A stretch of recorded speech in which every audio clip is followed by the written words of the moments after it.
Og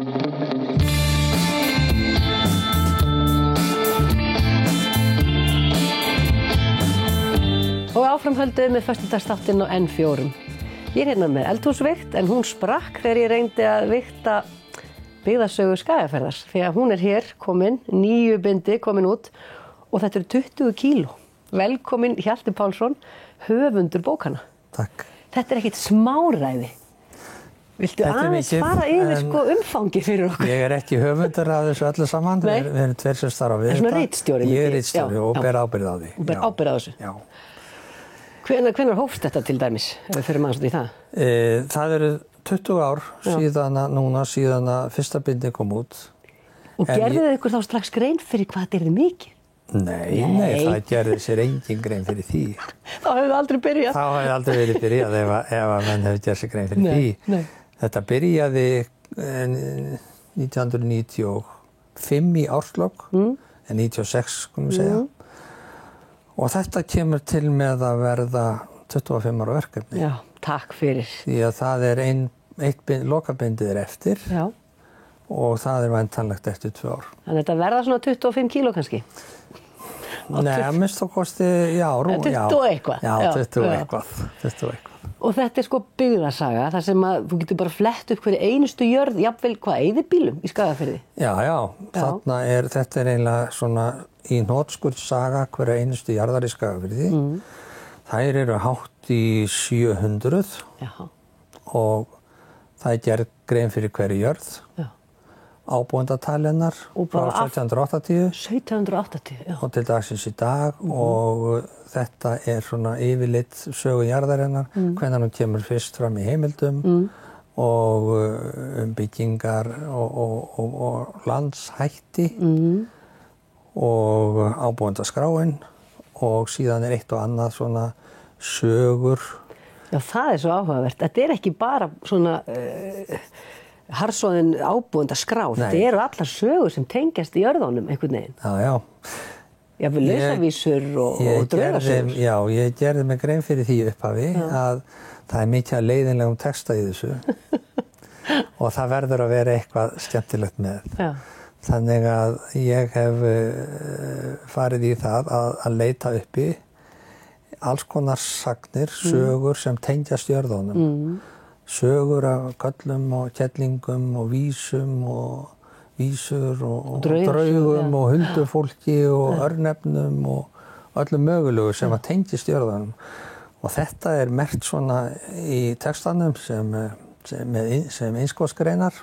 Þetta eru bláar greinar. Já. Og þetta hefur veldur sem sagt fólk hrifið af þessu. Já, fólk hrifið af þessu. Já, og margir byrja á því að lesa þetta. Já. Svo geta menn bara lesið þetta eina jörð eða 2 eða sem þetta er í hug. Ein jörð á dag kemur skapun í lag. Já. Þetta er magnað. En grúskið sem maður hlýtur að hafa fyllt þessu verkefni, er það ekki? Jú, þetta er gríðarleg heimildavinna bak við þetta. Já. Og leit og 2 fyrstu árin sem ég er í þessu, þá ger ég ekkert annað en að leita og safna og ljósrita í möppur. Og rosalega þarf þetta að vera skipulagður til að halda utan um þetta. Er það ekki? Já, skipulag er ekki mín sterkasta hlið en ég varð að beita henni þarna. Já. Og maður safnar öllum upplýsingum saman hverju jörð í möppu og síðan verður það úrvinnslu efni þegar maður fer að skrifa og þá fer maður á vettvang og það er ekki mesti tíminn fer kannski í vettvangsferðir. Já.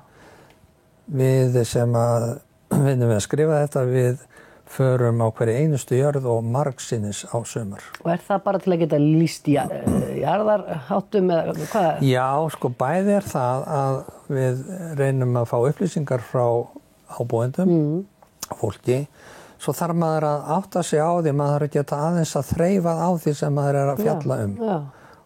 Og það kemur í veg fyrir alls konar rugl sem maður ætlaði að skrifa þetta allt við skrifborðið heima hjá sér. Já. Það myndi ekki fara vel. Nei, einmitt. Nei. En hvað eru þið mörg eða margir sem hafa verið að stúsast í þessu? Við höfum það hafa alltaf verið 2 menn sem hafa unnið af þessu. Já. Og það svona auðvelt reikningsdæmi að ef að 2 menn hafa verið á launum í 25 ár sem að þetta mun taka, þá eru það orðið 50 ársverk sem að liggja í þessu verki. Þetta rosalegt.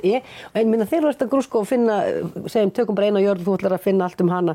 Er þetta allt til? Ég meina, finnur allstað, kom ekki gloppur, eyður í eitthvað? Nei, það er náttúrulega dálítið misjafnt. En það er ákveðin grundvallar atriði sem eru til alltaf og maður notar alltaf lýsingar, jarðarlýsingar og ýmislegt. Svo er það svolítið tilviljunarkennt hvað maður finnur. Annað, en það er búið að fara yfir óhemja heimildum og bókum og gögnum í skjalasöfnum og óprentum heimildum, það er ekki minna. Sko. Er eitthvað eitt svona atvik sem stendur upp úr í þessari vinnu, eitthvað sem kom mikið óvart eða eitthvað sem þið fundið kannski í grúski?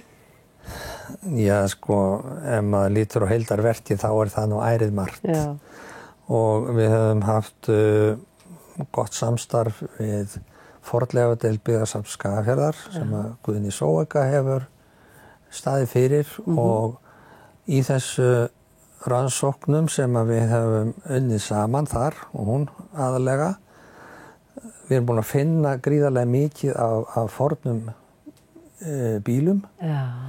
Sko það eru og aldursgreina og það er mjög margt sem hefur komið fram sko upp úr jörðinni.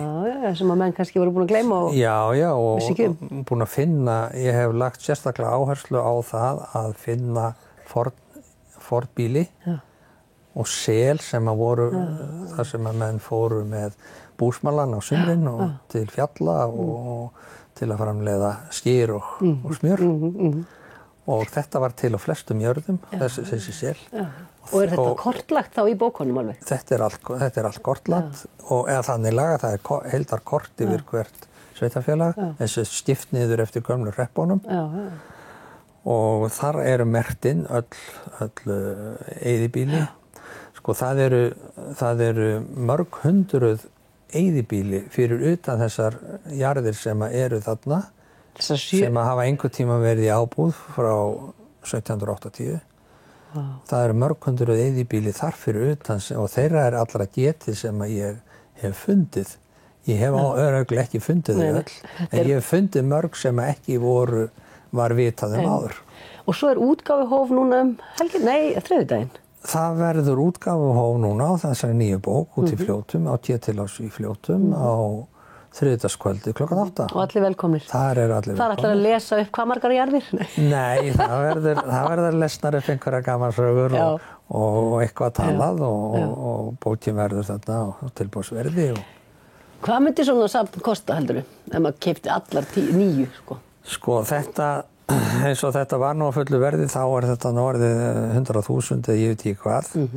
En við gerðum það núna að við lækkuðum allar gömlu bækurnar niður í 7.500 krónur hverju bók. Þessi nýja kostar 16.000. Það er svona eins og tvær. Þetta er gjöf en ekki gjald með alla þessa vinnu, blóð, svita og tár. En núna býst þetta allt saman á 60.000 krónur. Nú hvað? Það er gjöf en ekki gjald. Og það er eiginlega nýja bókin er þá frí með. Já. Takk kærlega fyrir að koma og til hamingju með þetta afrek sem er ekki alveg lokið. Við fáum þau örugglega aftur í heimsókn þegar þessu er lokið. Já. Þetta er alveg stórkostlegt, til hamingju og takk fyrir að koma. Takk.